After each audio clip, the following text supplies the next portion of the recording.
고린도후서 5장 21절 한 절 같이 봅니다. 하나님이 죄를 알지도 못하신 이를 우리를 대신하여 죄로 삼으신 것은 우리로 하여금 그 안에서 하나님의 의가 되게 하려 하십니다. 아멘. 정말 놀라운 말씀이죠. 예.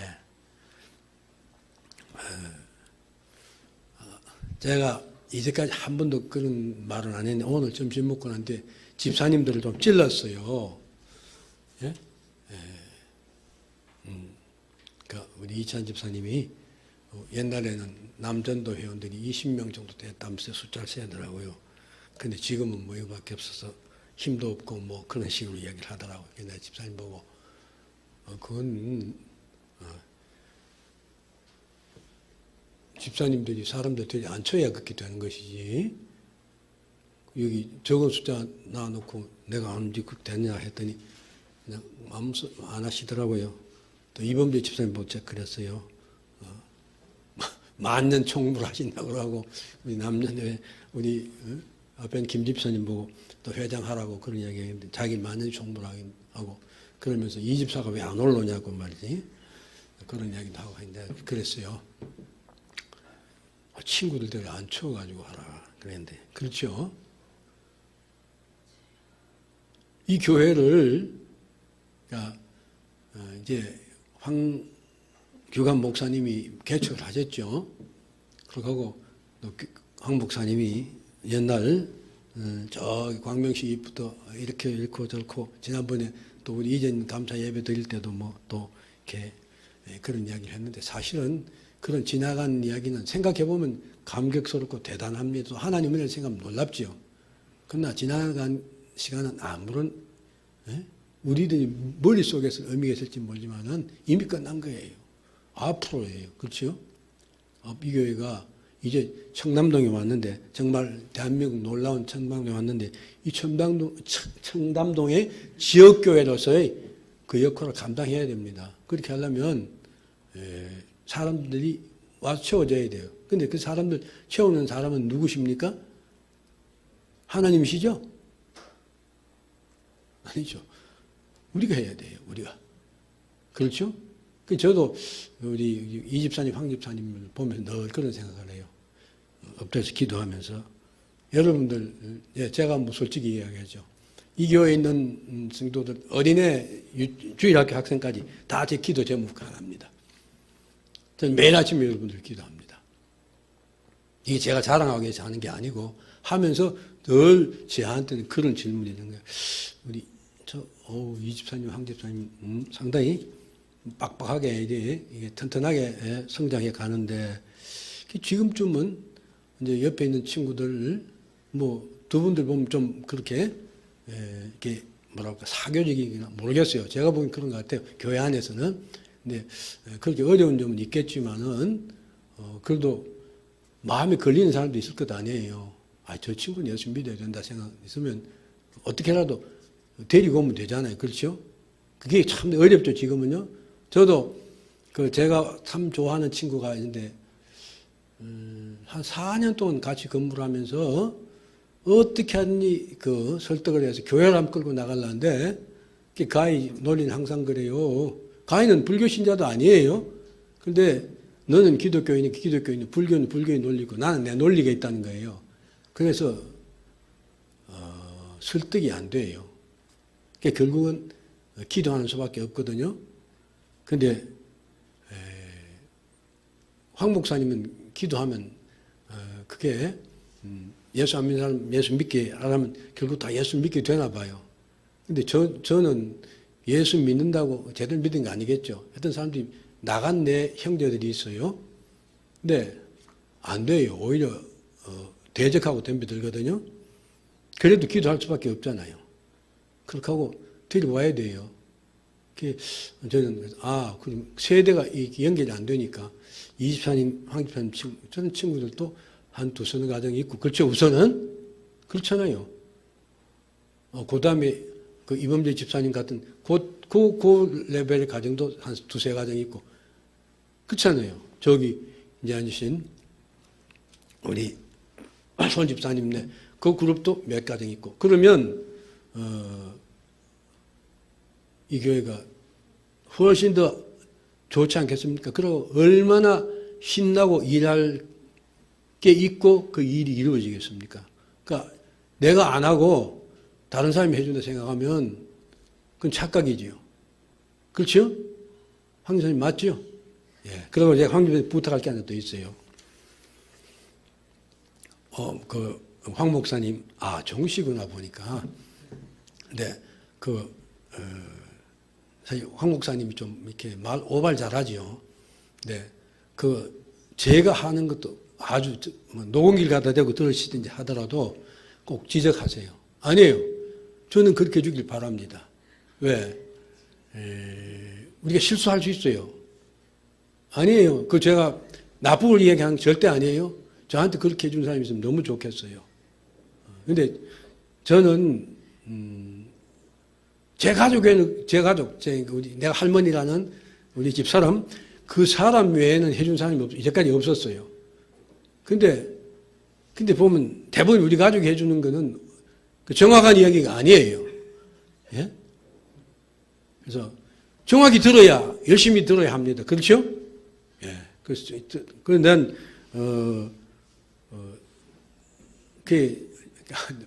조금 더 하죠. 아무튼 지난주에 황 목사님 양 이야기를 하고 할 때 저도 그렇게 들었어요. 들었는데, 그걸 제대로 듣고 이야기해 주는 분이 있다니 얼마나, 목사님한테 관심이 있으니 그런 것 아니에요. 그렇죠? 목사님 몰라서 그런 거 아니에요. 근데 이렇게 막 하다 보면, 그렇게 되는 수가 있지요. 그런 것들을 이제 내가 안 해야 된다. 다들 바른 길을 하고 듣고 있다. 하는 생각이 들면 굉장히 더 노력을 하게 돼요. 더 조심을 하게 돼요. 그래서 바른 말을 하게 되는 겁니다. 여러분들이 들을 기가 있어야 돼요. 순종한다는 의미뿐만 아니라 분별해 들어야 돼요. 여러분 지금도 교리 공부하고 있잖아요. 그렇죠? 그런데 제가 그랬죠. 이 교리가 그냥 된 게 아니에요. 저는 오늘 아침에도 이걸 준비를 해놓고 이와 관련될 수 있는 그런 것들을 보면서 또다시 느꼈어요. 얼마나 천주교회가 종교개혁 말미암아 그들의 잘못된 신앙을 지적하고 교회가 개혁되는 교회가 생기자 이것들을 변명하고 커버하고 또 새로운 주장을 하면서 성경 말씀대로 하고 신앙생활하는 사람들을 그 사람들 잡아 죽였어요. 잡아 죽이고 그렇게 하기 위해서 엄청난 노력을 하고 그들의 교리를 쫙 세밀하게 했어요. 그 사람도 그래요. 은혜로 구원받는다 그래요. 은혜로 구원받는다 그래요. 그런데 오직 믿음으로는 아니에요. 그 사람들이 그 사람들이 공회가 있죠. 자기네들 교리를 결정하는 회의가 있는데 거기서 결정한 문서 중에 이런 말이 있으면 제가 지난번에 말씀드린 것 같아요. 오직 믿음으로만 구원을 받는 자들에게는 저주가 있을지어다. 이 사람들은 자기네들이 하나님의 적통이라고 생각하고 믿음으로만 구원받는 우리들에게 저주를 선언하고 있어요. 그러면서 그 사람들이 보면 어떻게 해서 마리아의 공로가 또 그들이 말하는 성인들의 공로가 예수님의 구속의 은혜에 플러스가 되어가지고 우리가 구원받게 되는지를 교리를 만들어요. 이제 여기도 보면 중간에 보면 그 천주교에서 말한 잘못된 것들이 다 나오는데 아무튼 그렇습니다. 우리는 하나님 말씀을 정말 황 목사님 너무 잘 이렇게 친구에게 잘 설명해 주잖아요. 가르쳐 주잖아요. 그걸 듣고 여러분이 그렇게 듣고도 그렇게 교육받고 나가서 그럴듯하게 말하는 사람들 듣고 하면 안 된다 이거예요. 그런 의미에서 여러분 지적도 해달라 제가 그런 말씀을 드린 것입니다. 자,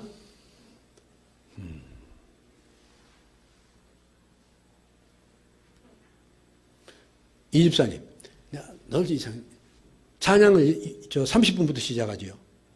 그럼 몇 분간 합니까? 찬양이 20분간이구나.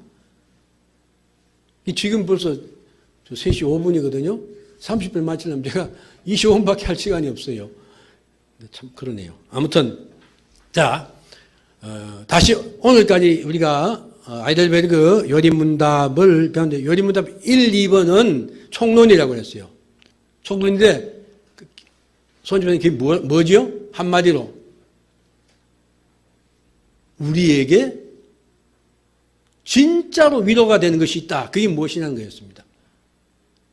뭐였죠? 우리가 사나 죽으나 위로가 돼. 여기 안 써져 있어요. 예? 황 집사님 뭐죠?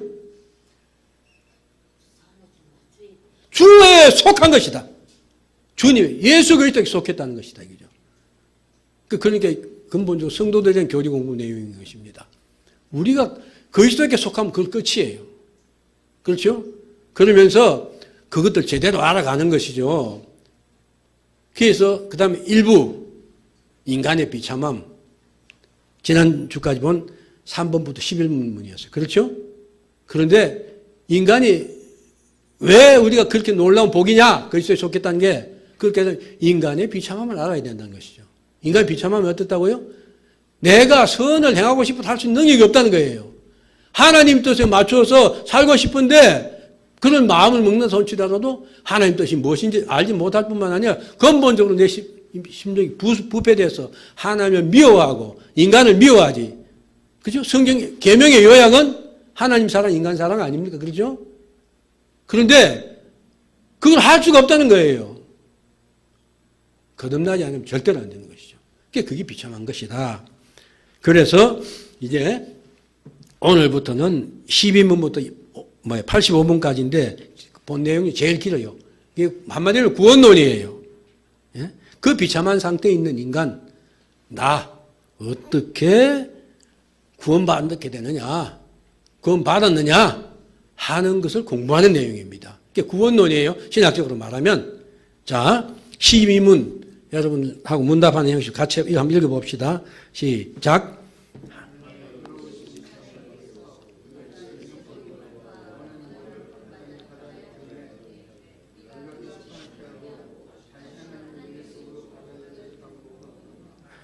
하나님은 그의 의가 충족되게 하신다.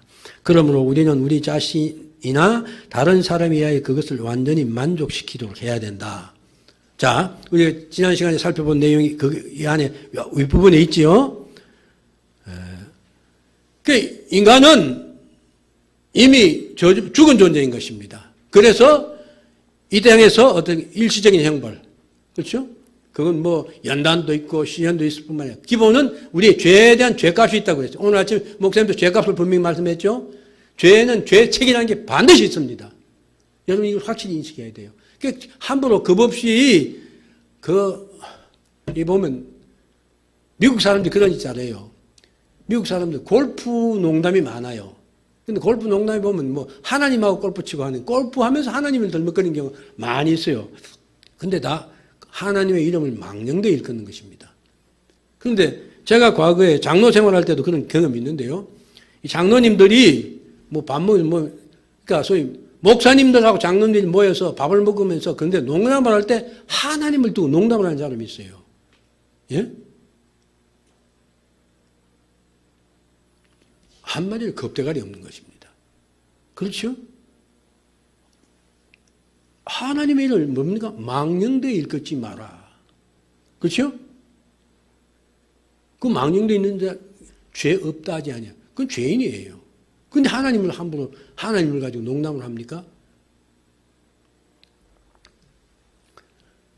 그런 행위에도 죄 책임이 따른다 이 말이에요.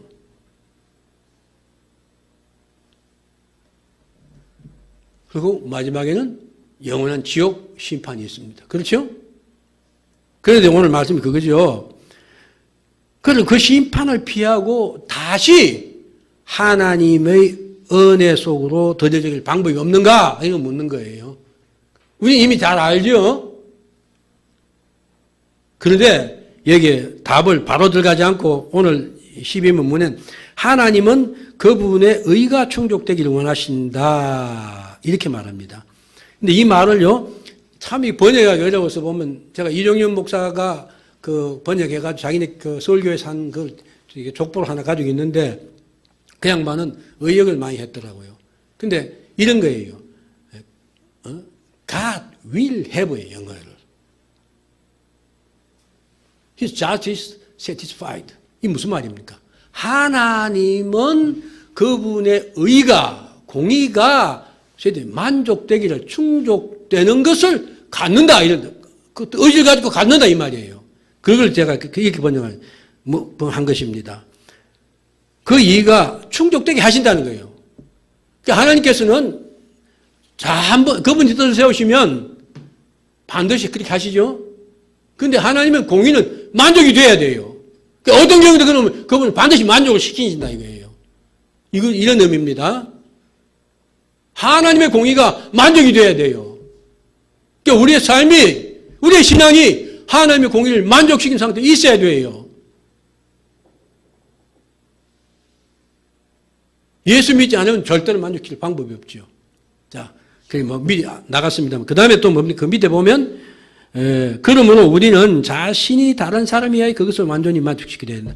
그러면 그걸 만족시키는 방법이 나 자신에 의해서나 혹은 다른 누구에 의해서나 어떤 방법으로든지 반드시 여기는 보면 어떻게 되냐면 영어로 보면 그러니까 뭐 must make 이런 식 개념이에요.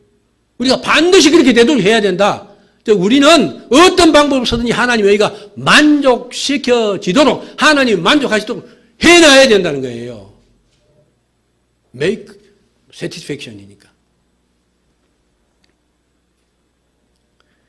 그래서 제가 그 밑에 하나님 공의로우신 분이기 때문에 그분의 의가 충족될, 왜 그분이 공의로운 분이기 때문에 당연히 한 거예요.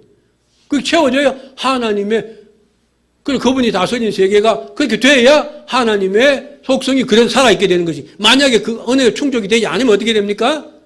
그분의 공의가, 그분의 품성이 제대로 되지 않은, 그 하나님이 안 되는 것입니다. 여기 보면 우리가 아는 창세기 그 2장 10절. 그랬기 때문에 하나님께서 뭐라고 했습니까? 이 2장 10절 그 말하면 선악과 먹지 말아라. 그렇죠? 먹는 날에는 어떻게 반드시 죽으리라 이거죠. 그러니까 죄를 지은 자에게 죄값이 치러져야 그다음 그게 공의로운 것이에요. 그다음에 주의 그 20장 5절은 뭡니까? 이게 우상 섬기지 말라. 이게 이 두 번째 계명 이야기죠. 손님은 그렇죠? 10계명의 두 번째 계명이 출애굽기 20장 5절이에요. 그렇죠? 두 번째 계명이 뭐죠? 예? 이미 제가 말씀드렸는데 우상을 만들지도 말고 섬기지 말라. 그러면서 그 뒤에 뭐가 붙었어요. 그거 하는 사람이 어떻게 한다고요? 하나님이 반드시 벌을 가하신다는 거예요. 쉽게 말하면. 여러분 10계명 못 외우시죠? 이렇게 자꾸 잊어버린다고요. 10계명 외워야 됩니다. 자, 예. 그건 지나가죠. 그렇기 때문에 죄를 반드시 심판하시는 게 왜냐? 그래요. 죄를 심판하고서 그 값을 다 치르게 해야 공의가 만족되죠. 그렇지 않습니까? 우리 지금 이번에 뭐 우리 대한민국 난리 쳤잖아요. 근데 그게 뭐였습니까? 대통령이 우리가 생각해 너무너무 실망시킬 일을 했기 때문에 거기에 대한 대가가 치러져야 내가 만족하겠다는 거예요. 그게 법의 공의인 것입니다. 법이 정의인 것입니다. 그렇죠? 그 결국 뭐 국회에서 탄핵했는데 글쎄 아무튼 그건 그거고 그 국민들이 요구했던 건 바로 그거. 그런데 하나님 그 형편없는 우리 인간이 그걸 요구하는데 하나님의 공의가 안 채워지고 되겠어요? 바로 그 말입니다. 그래서 그건 죄인을 죄 없다 아니하시고 심판하시는 것 그게 하나님의 공의입니다. 자, 그렇기 때문에 우리가 심판을 피하기 위해서는 당연히 어떻게 됩니까? 죄의 문제가 반드시 해결돼야 돼요. 우리가 하나님의 은혜 속에 들어가기 위해서는 죄의 문제가 해결되지 않으면 방법이 없는 거예요. 그 다음, 자, 우리의 죄의 문제가 반드시 해결돼야 되는 결론 너무 명백하지요? 24년 어떠세요? 지금 굉장히 논리적으로 딱딱 되어 있어요. 그렇잖아요. 하나님 공의가 만족되는데 죄 있는 자는 반드시 심판을 받아야 되는데 이 문제 해결되려면 죄의 문제 해결 안 되면 안 되는 것이에요. 그렇죠? 24년 맞죠? 제가 뭐 설명하는 방법이 좀 틀렸는지 대답이 확신이 아니죠? 확신이 없는 건 아니죠? 예? 그래. 예. 자, 그래서 13번입니다. 그렇다면 우리 자신이 이 만족, 하나님이 공의가 충족돼야 되는데 그걸 충족시켜 줄 수 있는 말이죠. 이 만족함을 드릴 수가 있는가? 여러분 답하세요.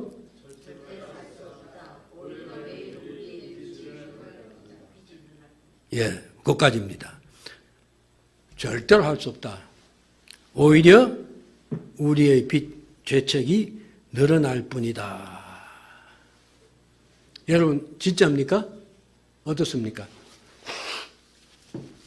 살아가면 살아갈수록 죄책이 늘어갑니까? 줄어갑니까? 예? 예? 근데 저 앞에 두 분은 안 늘어나는 모양이에요. 예? 한숨만 남. 그렇죠. 왜? 우리가 참 신앙생활 하면서도 날마다 회개하고 날마다 내 자신을 채찍질하지 않을 수 없는 이유가 우리가 곧잘 한 거예요. 그렇지 않아요? 제가 저녁에 자기 전에 기도하려고 하면 오늘 근데 뭐 하도 구석구석이 험투성이에요. 시간을 좀 더 효율적으로 쓰면서 성경 말씀도 읽고 공부도 하고 정리도 하고 예? 사람들에게 더 친절하게 되고 다 했는데 그런 것만 보이는 거예요. 그러니까 탕의 빚이 늘죠. 그 외에 빚을 많이 지고 있는 사람은 아무리 벌어서 갚으려 해도 이자가 너무 불어나기 때문에 점점점 빚은 더 커지죠. 그 뭡니까 저기 사채놀이 하는 사람하고 요새 그 저축은행인가 그 하는 수법들이 그거 아닙니까? 해놓고 그 사람 나쁘게 하지만 아무튼 그런 것 같습니다. 그래서 여기 인간은 자력으로 하나님의 공의를 만족시킬 수가 없다. 네. 왜? 원인이 왜 그렇죠? 왜 그렇습니까? 대답하세요. 그냥 아주 제가 내용도 줄이고 하기 위해서 딱딱 그렇게 가서 바로 그 뒤에 못을 박아 놨잖아요. 모든 인간이 하나님 앞에서 어렵지 못하기 때문이다. 뭐 성경 구절 욥기에 많이 나오는데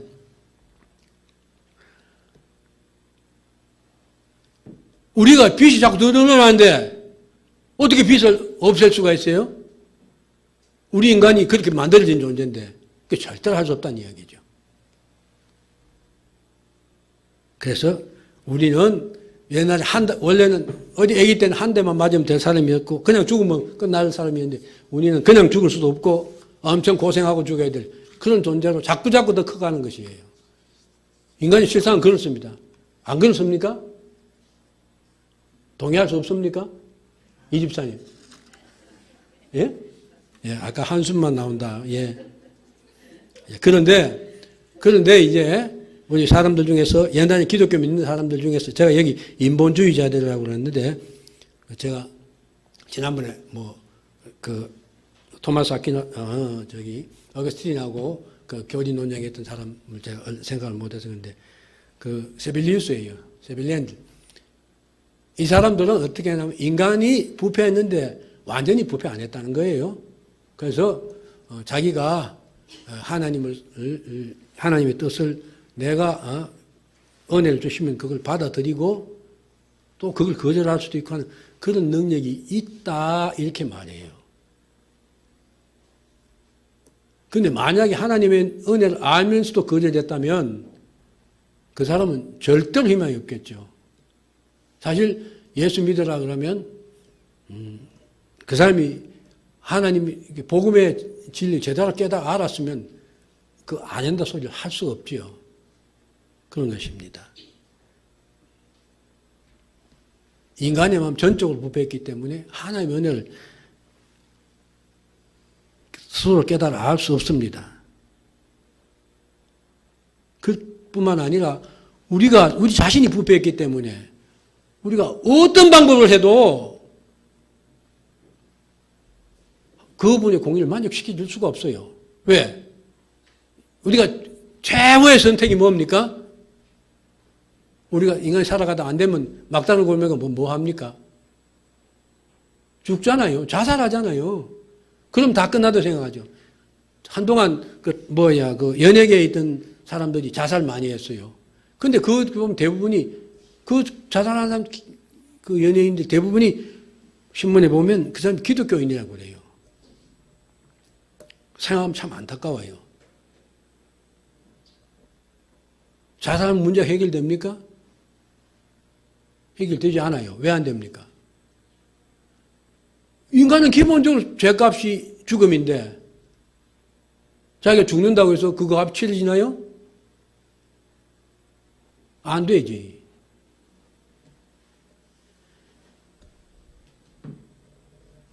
그러면서 또 이제 좀 생각을 넓힙니다. 13문 봅시다. 우리를 위하여 하나님께 만족을 드릴 수 있는 하나의 피조물이라도 발견될 수 있는 곳이 있는가? 여러분 답하세요.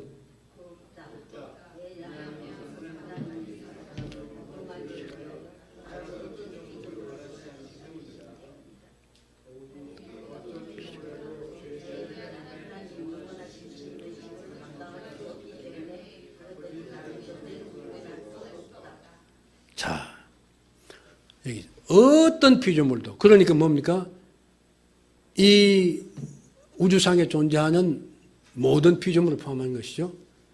여기서는 당연히 생명이 있는 존재겠죠. 생명을 생명으로 갚아야 될 테니까. 근데 어떤 여기 보면요, 여기 문을 보면 이렇게 났죠. 만족될 수 있는 하나의 피조물을 발견될 수 있는 곳이 있는가? 제가 이렇게 번역을 했는데요. 이렇게 되어 있어요. 단 하나의, 그러니까 mere creature, 단 하나의 살아있는 존재죠. 피조물. 그 다음에 발견될 수 있는 곳이 있는가? anywhere라는 말을 썼어요. 그러니까 당신이 어느 구석에 가서 찾아서 뭘 어떻게 하든지 또 어떤 존재를 찾아서 보니까 이 존재는 내 죄값을 대신 치러줄 수 있는 것이다 하는 것을 찾을 수 있느냐 이거예요. 없다는 것이죠. 그래서 없는 이유를 이렇게 설명했어요. 그러니까 우선 하나님이 사람이 범한 죄를 위하여 다른 어떤 피조물을 벌하시지 않기 때문이다.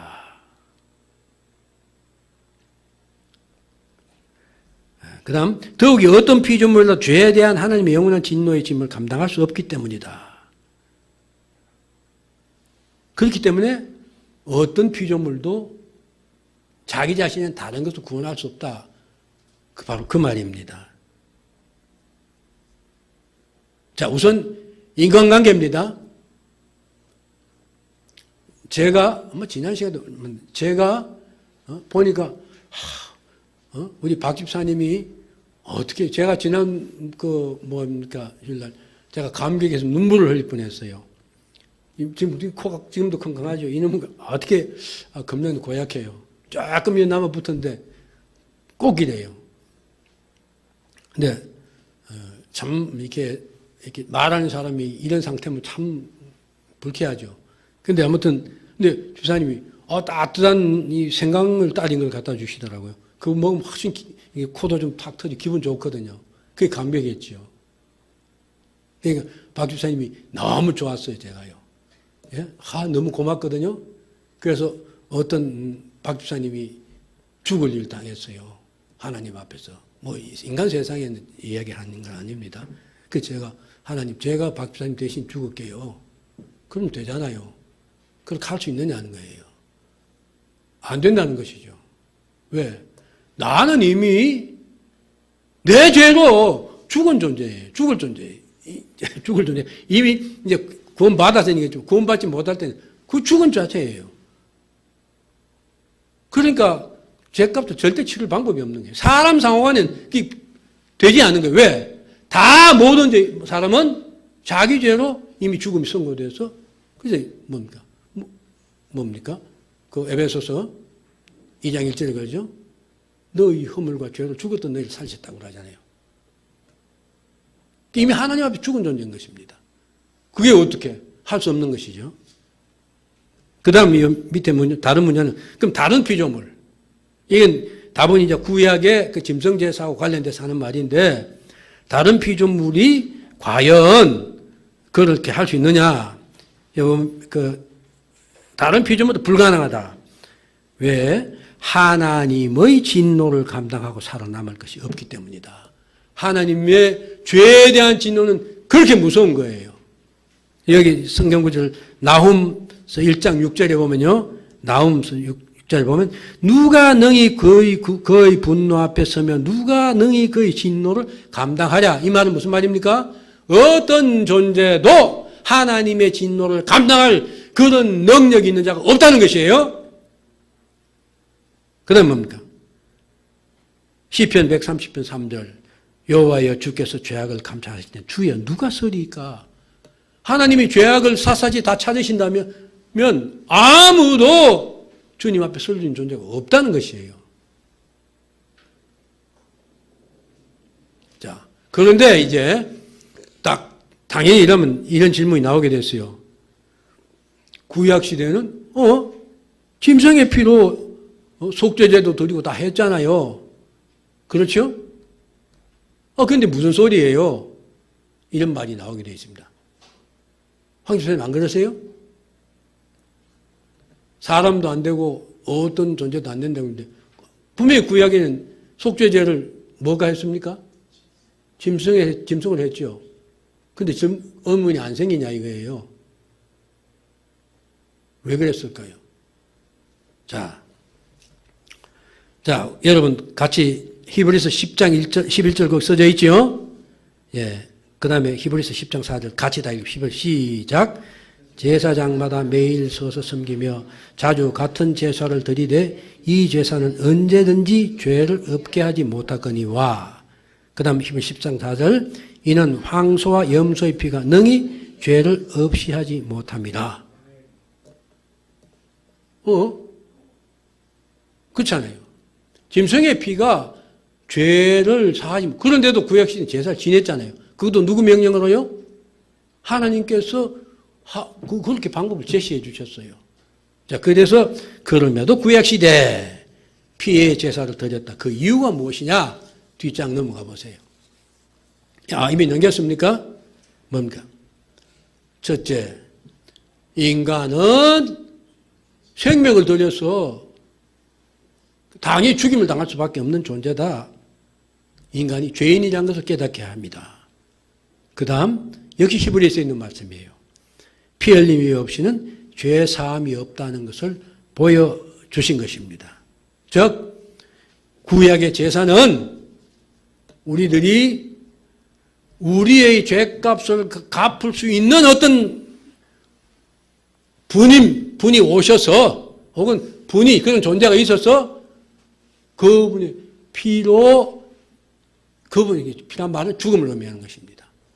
그분의 죽음을 통해서 우리의 죄를 대속할 때만 가능하다 하는 것을 보여주기 위한 것. 즉 예수 그리스도를 통한 속죄의 은혜를 보여주시기 위해서 깨닫게 하기 위해서 하신 것이다 이것이에요. 그래서 구약은 신약을 예표해주는 것들이라 그것입니다. 특히 지금 아까도 황 목사님하고 그 유대교 그런 문제 잠시 토의했는데 지금도 유대교의 그 순수 유대교 전통을 지키고자 주장하는 많은 이스라엘 내의 그 유대 랍비들하고 뭐 신학자들은 이제 예루살렘에 다시 그 지금 회교 사원이 써 있는 뭐 바위 뭡니까 사원이 그걸 깨뜨리고 그게 다시 유대 성전을 세워야 되고 거기에서 짐승의 제사가 드려져야 된다 하고 주장해요. 그리고 또 어떤 학자가 그까지 그런 말까지 해요. 어느 날 하나님께서 번개나 벼락을 치어가지고 회교 사원을 다 빠개고 없어질 거 아니에요. 그리고 거기에 성전을 세울 수 있도록 하나님께서 하실 것이다. 그렇게 예언까지 하는 학자도 있어요. 또 그런 말도 있어요. 뭐 이스라엘이 그 자리에 옛날 성전 섰던 자리에 그 성전을 멋있게 세우기 위해서 20억 불에 해당되는 황금을 비축해 놨다. 그런 말도 있어요. 이스라엘 사람은 그렇게 할 만도 하죠. 아무튼 그런 주장하는 사람도 있습니다. 그러나 우리가 보는 히브리서에서 분명히 구약 제사의 속죄의 진정한 효과가 없다는 것, 그러니까 구약 시대 사람도 사실은 예수 그리스도의 오심을 믿고 그분을 통해서 구원받는 것입니다. 자, 그래서 이제 그 중간 결론이 앞에서 설명이 15번입니다. 예. 자, 그렇다면 우리는 어떠한 중보자와 구속자를 찾아야 되는가? 읽으십시오. 그 다음 답.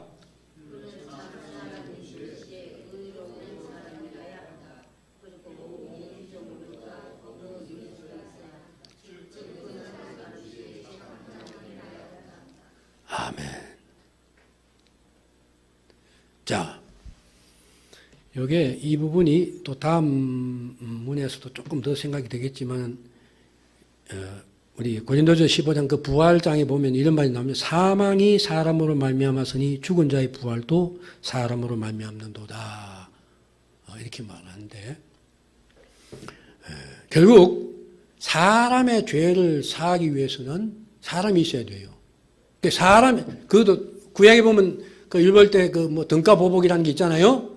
기본적으로 하나님은 그게 공평하다기보다 어떤 공의로운 의미에서 하나를 손해 입혔으면 하나를 갚고 그다음 거기다 비용과 추가해라 이렇게 개념이죠. 그러니까 기본적으로 등가예요.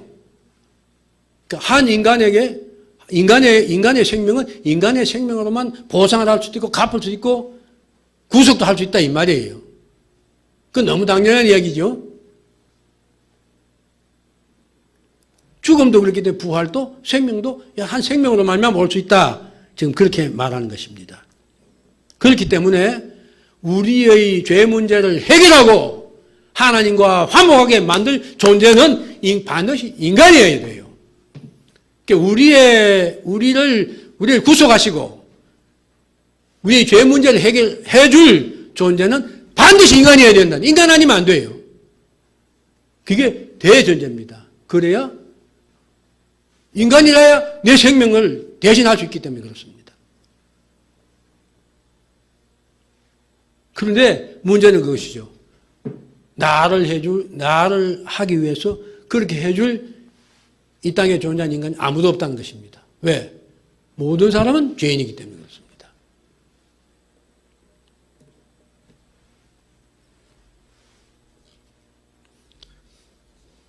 그러니까 우리의 죄를 대속하기 위해서는 그렇기 때문에 반드시 인간이 있어야 되는데 그 인간은 어떤 인간이어야 되냐? 의로운 인간. 죄가 없는 인간이어야 되는 것입니다. 이게 절대적인 조건입니다. 그런데 어떻게 아담의 후손이 모두가 죄를 지었는데 사람이 할 수 없는 것을 하나님이 할 수 있다고 했죠. 그러니까 하나님만이 사실 할 수 있는 일인 것입니다.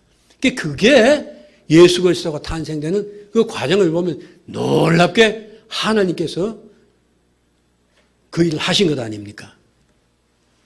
그래서 이 일만은 하나님만이 할 수 있다. 그래서 하나님만이 하실 수 있다. 성경이 말한 대로 그래서 하나님께서 이런 조건을 충족시킬, 즉 죄 없는 인간을 하나님께서 이미 보내시기로 하신 것입니다. 황 목사님 자주 말씀하시는 창세기 315절, 그게 바로 원시복음이라는 이유도 바로 그것입니다. 하나님께서는 여인의 후손이에요. 여인의 후손을 통해서 죄 없는 인간을 보내시는 겁니다. 여러분, 우리가 성경적으로 볼 때 인간은 어떻게 합니까? 다 남자의 후손이라고 합니다. 물론 여자, 남자에서 사람이 생겨나지만은 그 대표성을 남자로 주는 것이죠. 아담을 먼저 만드시고 여자 만드시고 그뿐만 아니라 이스라엘 족보에는 남자입니다. 우리나라도 그랬어요. 그렇잖아요. 그런데 그렇기 때문에 다 아버지 성을 따르고 아버지 이름을 왔는데 이 인류 역사상에 아버지의 남자의 후손이 아닌 한 인간이 있나니 그가 누구라고요? 예? 왜 그렇죠? 네. 그래서 마리아에게 나왔다. 마태복음에서 분명히 그렇게 뭡니까? 마리아에게서 났다고 그랬어요. 그래서 뭡니까? 이사야서 7장 14절 처녀가 잉태하여 아들을 낳으니 그 이름이 어떻게 처녀가 애를 낳아요? 그 보니까 신약에 와보니까 성령으로 이사야서도 이미 그렇게 설명하고 있습니다. 그렇죠?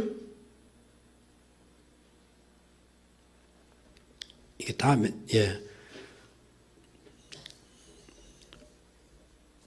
그런데 또 중요한 조건이 하나 있어요. 아까 하나님의 진노를 감당할 피조물은 없어요. 그렇죠? 아마 성경에 이미 돼 있잖아요. 하나님의 진노를 감당할 피조물이 없는 거예요. 그러니까 인간도 하나님의 진노를 감당할 수가 없어요. 모든 피조물은 그래요. 누가 감당하냐? 못한다 이게 그 말 아닙니까? 그래서 다음 조건이 붙는 것입니다. 죄가 없는 인간이었고 그다음에 그분은 하나님의 진노를 감당할 수 있는 존재여야 한다 이 말입니다. 황선욱 씨 알겠어요? 예? 우리를 화목하게 하고 우리 죄의 문제를 해결할 수 있는 조건이 제가 두 가지를 말했습니다. 첫 번째가 뭐였죠? 신구는 알지. 제대로 들었으니까. 첫 번째가 뭐라고 했어? 반드시 인간이었는데 죄 없는 인간이어야 된다. 근데 인간이라도 부족한 게 있어요. 하나님의 진노를 모든 피조물을 못 감당한다 이것이에요. 그런데 그분은 신적 존재여야 하는 것입니다. 그래서 보라 처녀가 잉태하여 아들을 낳으리니 그게 이사야 7장 14절 그 말씀 그대로죠. 처녀가 난 죄 없이 나오는 과정이 성령으로 잉태되어 처녀에서 나오는 것입니다. 남자의 후손이 아니에요. 그게 창세기 15장에 여인의 후손이 그렇게 사단의 머리 짓밟고 사단의 권세를 쳐부시고 우리를 구원하신다는 걸 창세기 이미 하나님께서는 아담이 범죄하자 말자 그걸 말씀해 주신 것입니다. 그 이름이 뭐라고요? 처녀가 잉태의 아들을 낳으니 임마누엘. 임마누엘이 무슨 말이죠? 박정미 집사님? 어떻게 해요? 하나님이 우리와 함께 하신다? 또 뒤집으면 우리가 함께 하시는 하나님이에요. 예수님은 죄 없이 동정을만 성령에서 잉태되고 죄 없이 태어난 인간이었고 그분은 바로 하나님이었습니다. 하나님의 신적인 능력, 하나님의 능력을 가졌기 때문에 하나님의 진노를 감당할 수 있다. 바로 그것입니다. 그래서 오늘 아까 읽은 대로 고린도후서 5장 27절 그분이 오시면 하나님이 죄를 알지도 못하신 이를 이건 예수를 말하는 것이죠. 우리를 대신하여 죄로 삼으신 것은 우리를 하여금 그 안에서 하나님의 의가 되게 하려 하십니다. 하나님의 의, 즉 예수 그리스도로 말미암아 죄 없다 인정을 받는 칭의를 받는 그 의를 말하는 것입니다. 그러니까 우리가 죄가 없어서 의로워지는 것이 아니라 예수 그리스도는 믿음으로 말미암아 그리스도 안에서 하나님께 죄 없다 인정해 주시는 것입니다. 자, 그래도 40분이 됐네요. 자, 요약한 것 읽고 그냥 끝낼게요. 자, 인간이 심판을 면하려면 하나님의 공의를 만족시켜야 됩니다. 그건 죄에 대한 벌을 가하신다는 것입니다. 그래야 하나님과 화목할 수 있는데 우리가 살펴본 대로 이 일은 어떤 인간도 불가능하다는 것이죠. 왜? 모든 인간이 자기 죄로 죽는 존재이기 때문에. 모든 피조물들. 인간 생명과 등가가 될 수가 없어요. 일체 존재. 그 다음 뭡니까? 인간이라 손치더라도 죄 없는 인간이 설사 여기 있다 손치더라도 그 인간도 하나님의 진노를 감당할 수가 없다는 거예요. 그만큼 하나님의 진노는 무서운 것입니다. 그렇기 때문에 그 존재는 죄 없는 인간, 하나님의 권능을 가진 하나님이죠. 하나님의 권능을 가진 하나님이죠. 하나님, 이걸 누가 하신다고요? 하나님이 하시는 것 아닙니까? 사실은 성경 전체는 범죄한 인간을 어떻게 하나님께서 구원하셔서 다시 하나님의 창조하신 그 아름답고 복된 조건으로 회복시켜서 하나님과 다시 교제를 누리면서 영원한 하나님 사시냐, 하나님께서 어떻게 하시느냐, 그걸 설명한 게 성경입니다. 그렇죠? 손주사님, 그렇죠? 제가 말을 너무 빨리 합니까? 좀 빠르긴 빠르죠. 근데 여러분, 하나님이 하셨습니다. 다음 주에는 이게 조금 더 나갈 것입니다. 기도하겠습니다.